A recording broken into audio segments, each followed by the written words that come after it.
Greetings, viewers, in the precious and the wonderful name of our Lord Jesus Christ. It is a great pleasure for me to stand before you ministering the word of God. I'm going to go straight into the word of God from the book of Revelation chapter number 2. I will read only verse number 10. It reads, "Do not fear any of those things which you are about to suffer.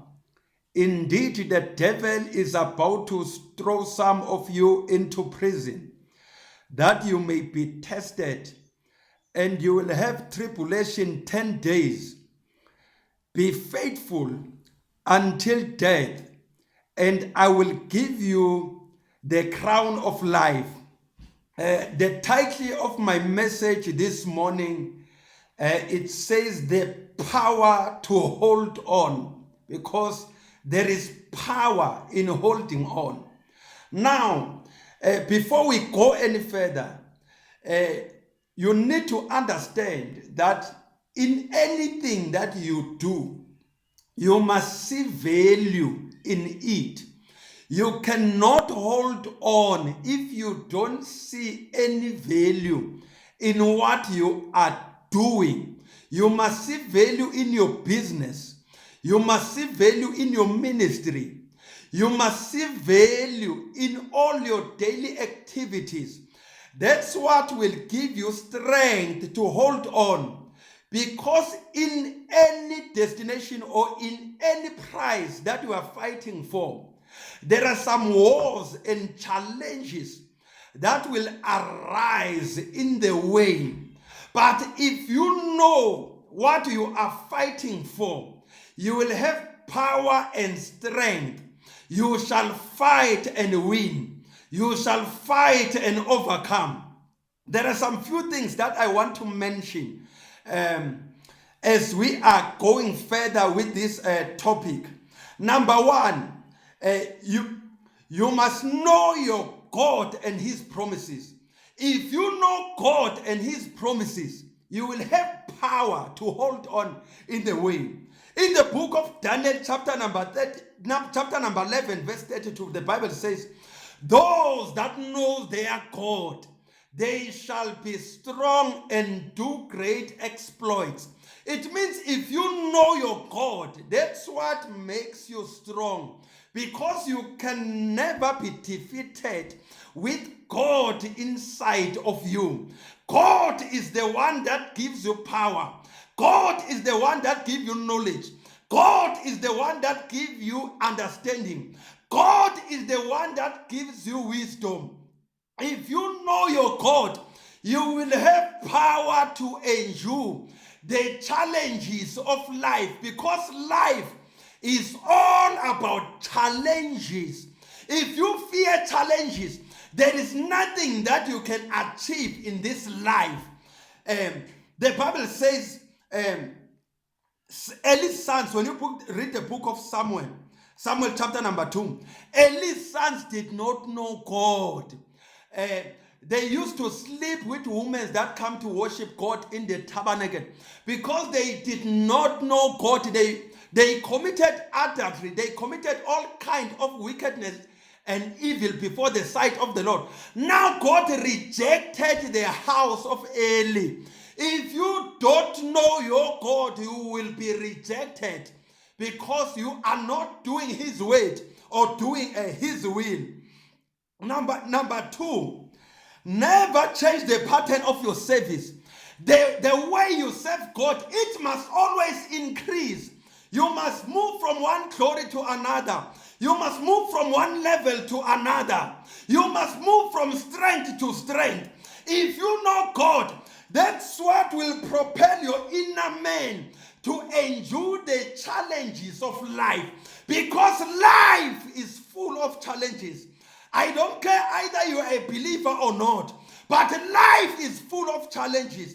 The only thing that is different is that who do you walking with? But if Jesus Christ is on your side, you shall fight and overcome. Number three, Do the word of God, irrespective of challenges. The word of God must be done. Any believer that does not do the word of God is rejected. But anyone that receives the word and do it, receive the crown of life. When we read the Bible in the book of Matthew, chapter number 7, from verse number 24 to 27, Jesus Christ said, whoever hears these sayings of mine and do them is like a wise man who built his house on the rock. It means anytime when you hear the word and do it, you are wise.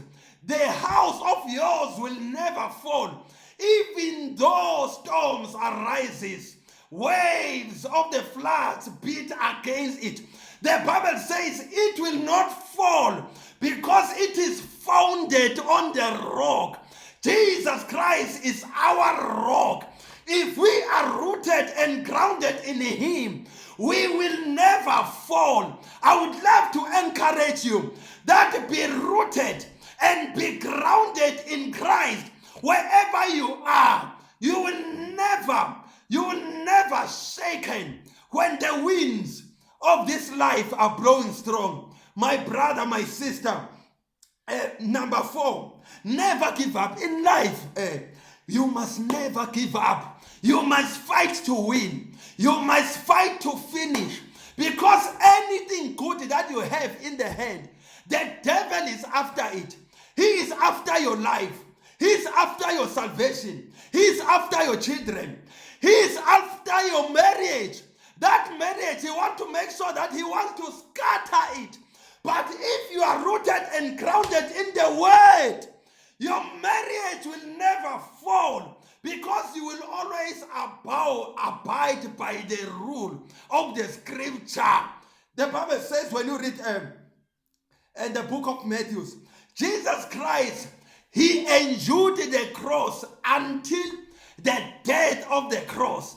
He endured, it means without endurance, you will never reach into your destination. The Bible says, those that will endure unto the end, they shall be saved. It means salvation is tied in our endurance.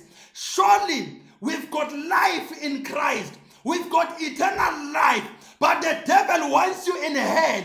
But for you to get into the promised land, you must endure those disappointments that will arise in the way. Irrespective of what is happening, you will keep on doing the word of God. I would love to encourage you, my brother and sister, keep on doing the word of God. You shall reach into your destination and your life shall be rewarded. You shall never be rejected like others, but you are welcomed by the Lord. If you hear me, wherever you are, I don't want to close the broadcast because before I invite you, if you believe in your heart, if you have not received Christ as Lord and personal Savior, pray this prayer after me. Say, Lord Jesus, I believe that you are the Son of God. You died and rose again at the third day. You are seated at the right hand of the Father. Lord Jesus, I thank you because my name is written in the Lamb's book of life. My brother, my sister, if you have made that prayer, you are saved and you shall never be rejected. From today, you belong to the family of God. May the Lord bless you. May the Lord increase you. If you are sick, I command that sickness to leave you right now. In the mighty name of Jesus Christ. Hold on until the day of Christ. He is coming back soon. God bless you all. In Jesus' name, amen and amen and amen.